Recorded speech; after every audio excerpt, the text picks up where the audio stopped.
Peace. I'm Marcel Malakibu, and this is the podcast that doesn't have a name yet. Um, Here we are coming to you from Minneapolis, Minnesota. Um, Obviously, a lot's going on this past week again, or the past little while. Honestly, it's been the past like 5 years, frankly. But um, we have a lot to discuss, and I'm coming off of a cold. I got the mint tea here. I did put some creamer in it, some non-dairy creamer. I like that sometimes. Sometimes I do no creamer. Sometimes I do it with some. It just depends on the situation. Today I felt like I wanted a little bit of non-dairy creamer in there, so I did it. So I wanted to discuss uh a few things today that I saw in the news and just around in general, but I ended up finding a story that I think I'll spend most of my time kind of discussing that topic instead. I did want to address, obviously, here in Minneapolis, Mr. Alex Preddy was killed by ICE here last week. It's been um, quite a whirlwind of activity going on here in the city since. Um, and it's one of those things where I wasn't really sure. I don't know that I want to get into breaking down the video and things like that. There's a lot of different channels and news stories, and there's a lot of people talking about it. I can just say that um you know I hope his family is doing okay, and I hope that his community, his friends and family are doing okay. Um, Hopefully, the investigation that is supposed to happen eventually will begin to happen. But a lot of this interaction with ICE and the state of Minnesota and all the stuff we have going on, there's a lot of political motivations behind it. um there are a lot of smoke and mirrors, and as real as these things are, there's also a lot of sort of there's something contrived about a lot of this stuff. So I'm not going to really get into that story, at least as it stands. I have been considering going out and doing some interviews with people on the ground. So if that's something you're interested in, seeing more, if there's a bunch of newscasters and reporters going out there and doing it. But I think that native Minneapolitans, whatever they call us, I think is good for some of us to go there and be there and kind of even out some of the storytelling, because some of it is just it's devoid of the raw organic energy of the city. So I did want to talk about this story that I saw. And it has to do with the Meta and YouTube and social media giants going to trial over harm to children. And TikTok and Snapchat have made some settlements with one particular plaintiff. There's a plethora of plaintiffs, but I wanted to play a clip for you. I wanted to play a clip for you so that you kind of got up to speed about the trial that's going to be happening. They're essentially, Meta and TikTok, they're facing, a lawsuit over social media addiction and the effects of social media. So let me run this clip. Today marks the start of a landmark trial in a lawsuit claiming that social media companies are using addicting tech to hook children. TikTok, one of the social media giants being sued in this case, just agreed to settle the suit and avoid the courtroom. But Meta and YouTube are opting to go to trials. Let's bring in CBS News correspondent Chanel Call live for us in the CBS News 24/7 newsroom. Chanel, what can you tell us about this lawsuit? Go over the details for us. Well, let's start with who launched this lawsuit. It was launched by someone who was a teenager at the time, identified in this case as KGM. And Liz, KGM is alleging in this suit essentially that she became addicted to social media apps through things like doom scrolling, features that we have come to be very familiar with, also with the algorithms, with the way the notifications work. And she's alleging in this lawsuit that that addiction eventually led to mental health problems. Now, you mentioned this off the top. Where we're at in this case right now is about a week ago, Snap and KGM actually reached a settlement. And then just earlier today, moments before this case was supposed to be in its trial, we found out that TikTok also ended up settling with KGM. The terms of those settlements have not been made public. We don't know exactly what was involved in this, but we can say that that is a big step forward in this case because it now means those two companies, Snap and TikTok, will not have to be part of this trial. Meta and YouTube, for their part, are saying that they're welcoming their opportunity to defend the work that their companies do. They've denied these allegations, but this is part of a larger picture. This will be the first big test of this argument that, we've talked about this as a lot of people are comparing to what we saw happen with big tobacco decades ago, where the allegations really are that these companies have created products that inherently are addictive by nature, and that addiction has then led to some pretty awful health outcomes for young Americans, for millions of young Americans. We're talking about things like depression, anxiety, in some cases, eating disorders, body image disorders. And then we've also got cases where we're seeing, unfortunately, self-harm, and in some instances, suicide. So this will be the first big test of that argument. As for this case specifically, the trial is expected to last about 6 to 8 weeks. Jury selection was set to begin today. And we're also hoping to hear from some big executives involved in this story, including Mark Zuckerberg himself. So, you heard it. I mean, I think anecdotally, most people have heard of the idea that, screen time and social media is bad for your health.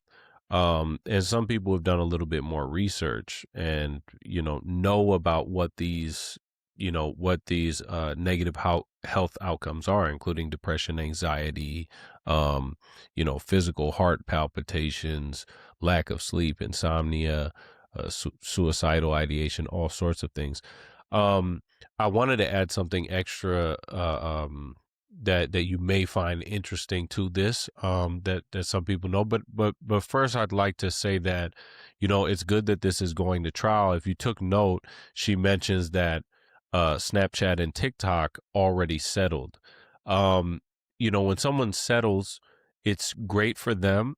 It's not always great for the next person. However, a settlement can be good for you, the general public, financially, if you maybe approach your case in a similar light to Miss KGM, like here in this trial that's going on.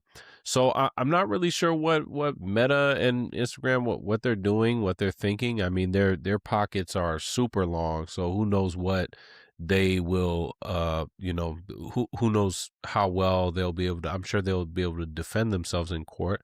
But I'm not really sure what this strategy is. I'm not really sure what this strategy is.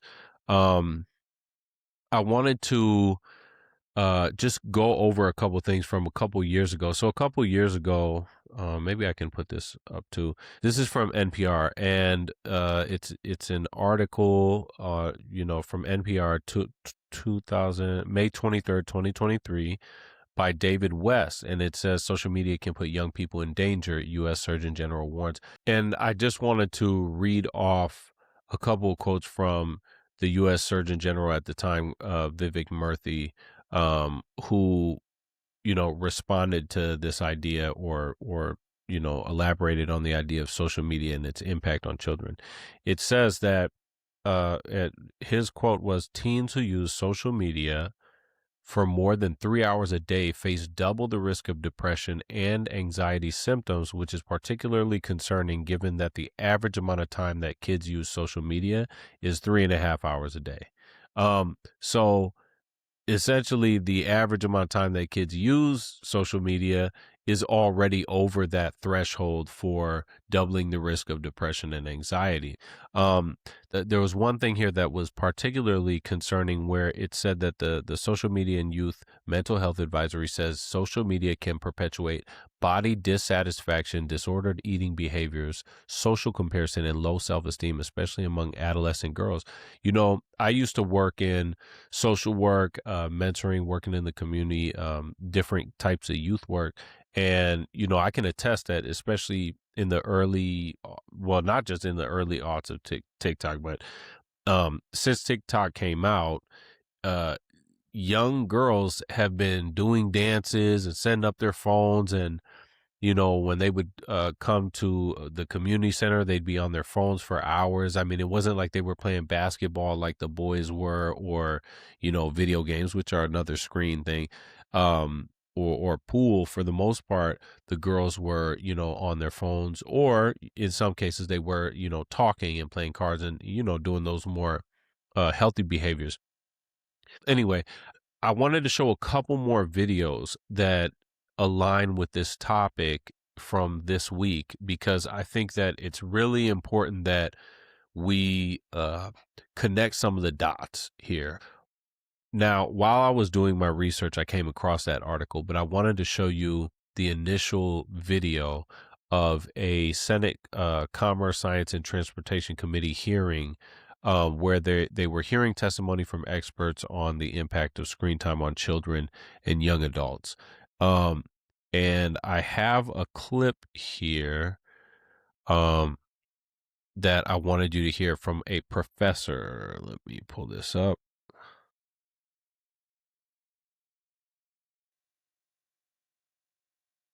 And we're just going to go ahead and let her do her thing.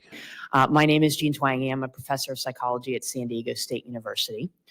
I'm going to base my remarks on the slides that you should have in front of you. So I research generational differences. I've been doing that for 3 decades. I got used to seeing changes that were big, but they would take a decade or 2 to get there. Then around 2012, in some of the large national surveys of adolescents, I started to see changes that were bigger and more sudden. I had really never seen anything like it. So for example, more and more teens said that they felt left out. More said that they felt lonely. More said they felt like they couldn't do anything right, that their life wasn't useful, that they didn't enjoy life. And these are classic symptoms of depression.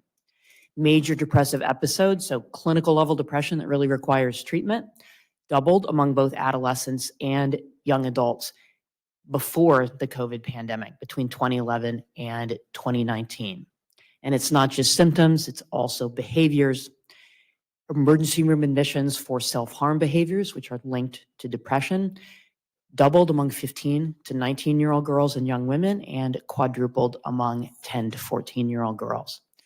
Now, I just want to stop real quick and say that Professor Jean here is, she's a psychology professor, I believe, at SDSU, San Diego State, but she also has written a number of books and spoken publicly about these topics, if you want to go and check out some of her work. The suicide rate in these adolescent age groups doubled over that time period, which begs the question, what happened around 2012 that might explain that? That was the question that I had when I first started to see these trends more than 10 years ago. And at first I had no idea, didn't line up with the economy. It was a big puzzle. Then I came across a poll, things started to fall into place, because one thing that happened at the end of 2012 was that is the first time that the majority of Americans owned smartphones. It's also when social media use moved from optional to virtually mandatory among middle and high school students. Other things happened at the same time. Adolescents and young adults started spending a lot less time with friends and family in person. That time was nearly cut in half. Also declined among older age groups, but not by as much. Teens also started sleeping less. The number who sleep less than 7 hours a night, which is a significant amount of sleep deprivation in this group, started to skyrocket right around that same time. Now I want to stop this because she's saying a lot in a short amount of time. That's the point of these testimonies at these Senate hearings. When you give these testimonies, you have, a certain amount of time to speak, and, you're condensing a whole bunch of information down.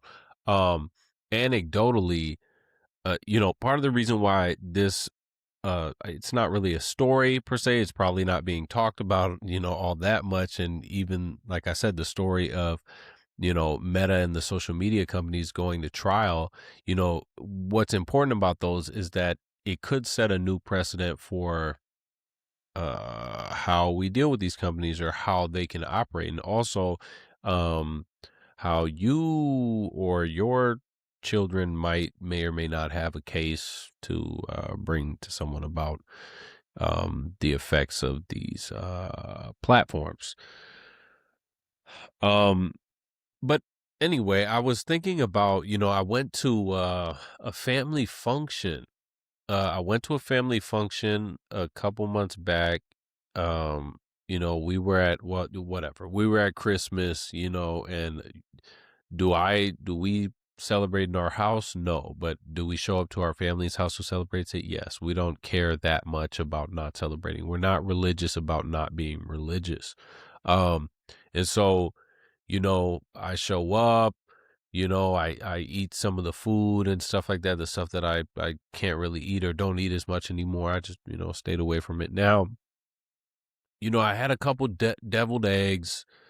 I'm, going upstairs to try to, talk to the younger folks because the younger folks are kind of in their 20s, almost 30, um, and so I'm kind of maybe the eldest of the younger people. I'm not in the generation of my parents or anything like that. So I go up there. They're playing the video games, Smash Brothers and stuff. I get up on the sticks, whoop everybody in the game a few times, or once or twice. Some of them had to go, so some of them had to go to another celebration. They left, and they may or may not listen to this. Or if hopefully none of the 8 people who listened to the last video are gonna snitch on me to my family, but they left. And then when they leave, they left a couple people back, and I don't want to isolate anybody, but I mean they are adults, but you know they just sat down in the basement and didn't talk to anyone, to the point that I didn't even know they were there. And this is Christmas. This is gathering together with family. People started opening presents, and mostly for the children, because we don't, buy everybody a whole bunch of gifts or anything like that. That's goofy. So, the children were getting gifts, and, I try not to be a Grinch. I don't tell people they can't buy my kids gifts because I don't, follow Christmas or whatever pagan tradition. But I said, okay, well, let the kids have the gifts. We're all sitting around letting them open it, and it's capitalism and whatever. But hey, so we're sitting there and we got individuals in the basement, adult men, and they're scrolling. They're scrolling and playing Call of Duty Mobile or something like that on the phone. And it led me to think about this. It led me to think about this, the isolation, and then when I say, hey, what's up, man? How you doing, bro? And try to engage, it's like I'm talking to like a wall or something, or like I'm talking to like it's almost like I'm like the sun, and it's like a flower afraid of light or something like that. I mean, it was bizarre. And so it made me think about this type of stuff and the effects that these screens have on people, and how deep it goes, like, and how much it isolates us all, including myself. I mean, I work on these screens all day for work. I mean, I'm a producer, and I do a lot of technical, just literal, like mixing and cutting and editing. And so I'll be on the computer for hours a day, and I know what it does to me. So I can only imagine somebody from a younger generation, how it's impacting them. So I just wanted to say that. I'll let the thing continue to run for a little bit. And sure enough, Teens who spend more time using social media are much more likely to be depressed, particularly among girls. A study in the UK found that heavy users of social media among girls were 3 times more likely to be depressed. And this is not just correlation, it is causation. At this point, there are a number of studies where people are asked to cut back or give up social media. There was one with families, so children and adolescents, done in Denmark. They severely restricted children's screen time. And at the end of that time, the parents reported that the children were less likely to have anger issues, less anxiety and depression, and fewer total difficulties. And it's not just mental health. Academic performance among US 8th and 12th graders also began to decline around 2012. And the same pattern is seen worldwide in the PISA data set. So one reason for that. So, I mean, there you have it. You can come back and listen to this. There's a few other testimonies that are very strong in this hearing. I don't want to just sit here and play for you the entire hearing or, all of what Professor Jean has to say. You can listen to that on your own time. But I thought that it was uh, very of the times, even for myself, I have children, they have some screen time. We try to limit their screen time. We grew up on these screens. I use screens, like I said, all day. And so I'm just, I'm wondering, what do you think the solution is? In the classrooms, there are a lot of talks about, whether or not kids can have their phone in the classroom. But now you give them a Google Chromebook or whatever. So they don't really need a phone. And, back in the day, even when I was a kid in 5th grade, I was able to hack emails and write fake emails from, fake accounts. And I was able to, use proxy sites to go on sites that I wanted to go on at school. And the kids were basically more sophisticated than whatever the cybersecurity people at the school were, So it just makes me think about the safety for our children, all of the mental health struggles that we see going on with the children, and the world that we're sort of like building for them, and then also just like allowing them to descend into. We're just kind of like handing them over to essentially the devil's grip. Now, I know that the Diary of a CEO guy interviewed Dr. Anna Lemke. Now, I interviewed Dr. Anna Lemke a couple years back, before any of these major interviews that I know of, at least, about the dopamine response that we get from these screens. And if you want to hear that interview, if anyone has any interest, I can put up, put the full, I think I can put it up. I'll have to ask because, there's some rights things going on with that with the podcast, but I'm sure Nora wouldn't have an issue with that. I could put that up here on the channel, and, you could look at that, or I can point you in the direction of that, because I think it's important to fully understand like the dopaminergic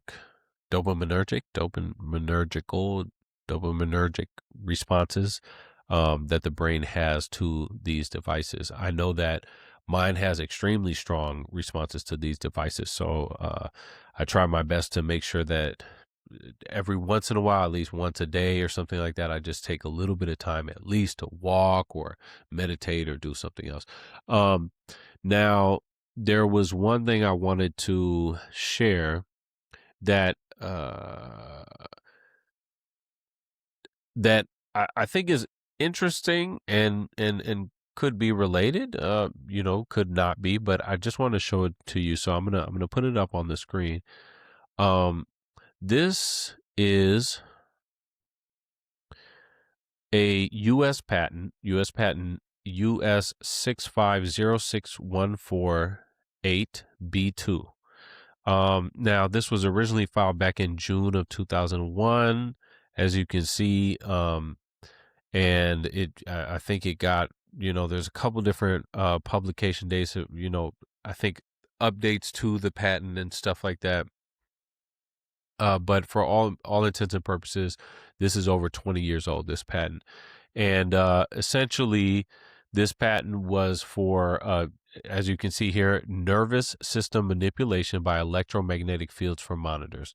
Essentially, screens playing with your emotions and your health, your neurological health, and the ability for these screens to do that. This is something that I've heard from a few different sources. I've heard about this concept from a few different sources.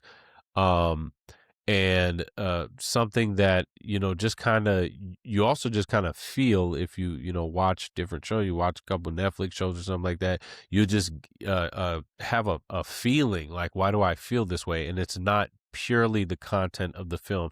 It's almost as if films and TV have gotten better at manipulating audiences. I mean, getting people to be a lot more addicted to the show. So I wanted to just read a couple things from this. It says, physiological effects have been observed in a human subject in response to stimulation of the skin with weak electromagnetic fields that are pulsed with certain frequencies near half a hertz or 2.4 hertz, such as to excite a sensory resonance.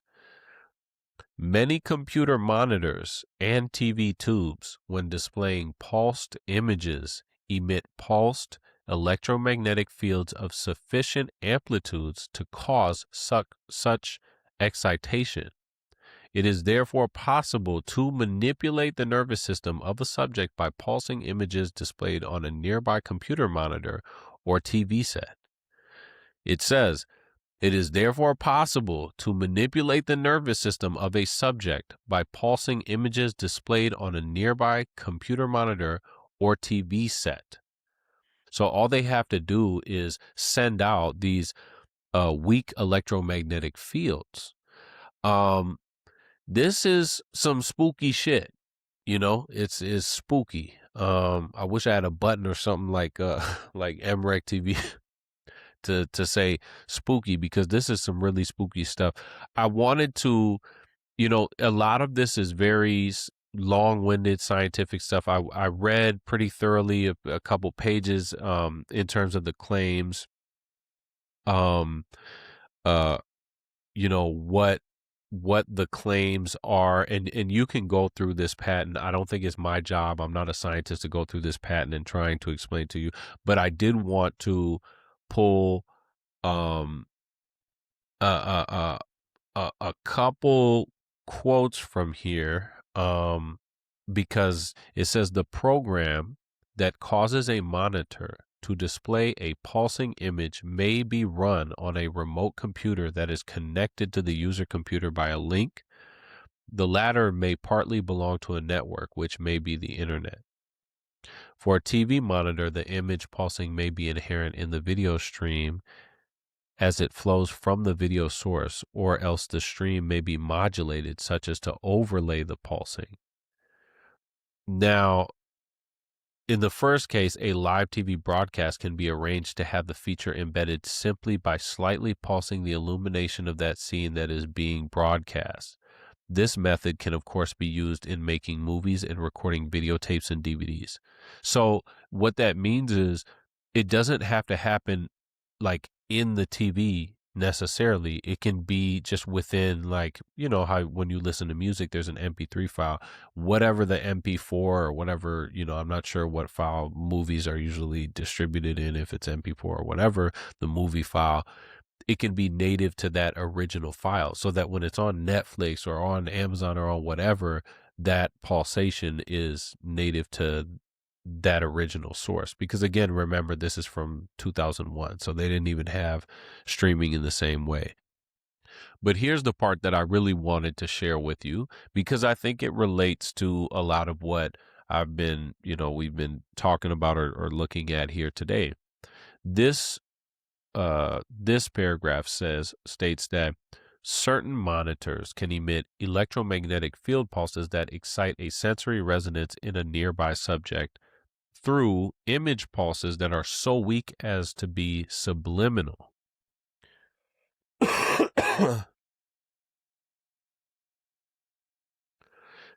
This is unfortunate since it opens a way for mischievous application of the invention whereby people are exposed unknowingly to manipulation of their nervous systems for someone else's purposes. Now, I'm going to stop there for a second and say that anyone who knows that someone can manipulate nervous systems with televisions and lights and shit like that. I mean, we already know people get, you blink too much, you catch a damn seizure. Okay. But in this case, there's clearly a patent that anyone can go and pull and look up. And I mean, you can claim that this isn't real or that whatever and blah, blah. You know, I'm not a scientist in the sense that I'm not a technologist. I don't fully understand all of this, but I'm reading what's here in this patent. It makes sense to me. I mean, people have been doing electric stimulation for therapy and things of that sort for the longest time. You know, people still train dogs with electric shock collars. So all I'm saying is that this should be concerning if you haven't heard of it. If you have heard of it, it should still be concerning, but it's just good to know about. And it says right here that it opens up a way for the mischievous application of the invention whereby people are exposed unknowingly to manipulation of their nervous systems for someone else's purposes. So, what do you think about that? Do you think this is good technology? Could it be used for good? Is there a way to use it for good? I want to finish by reading the last couple sentences of this paragraph. It says, such application would be unethical and is, of course, not advocated. It is mentioned here in order to alert the public to the possibility of covert abuse that may occur while being online, watching TV, a video, or a DVD. Okay. So, clearly this, some of this stuff can be, as we saw, subliminal. Yes.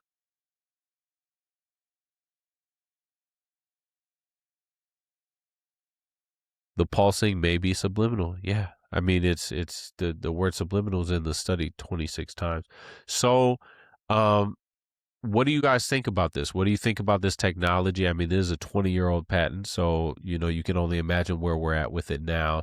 You've seen what the algorithms do. You see how well they work, how much they listen to what you say, how much they reflect some of the things you think, how much they do the complete opposite or try to pull you in a particular direction constantly.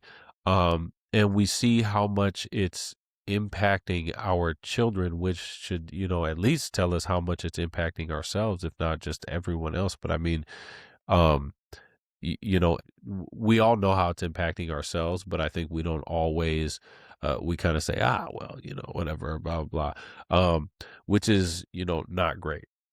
So you guys, please get down in the comments. Tell me what you think about this. What do you think about these companies and them getting sued for this? Do you think that they should be sued? Do you think that they shouldn't? Do you think that, that people have a case here? And how do you deal with screen time in your home, with yourself? How do you deal with screen time?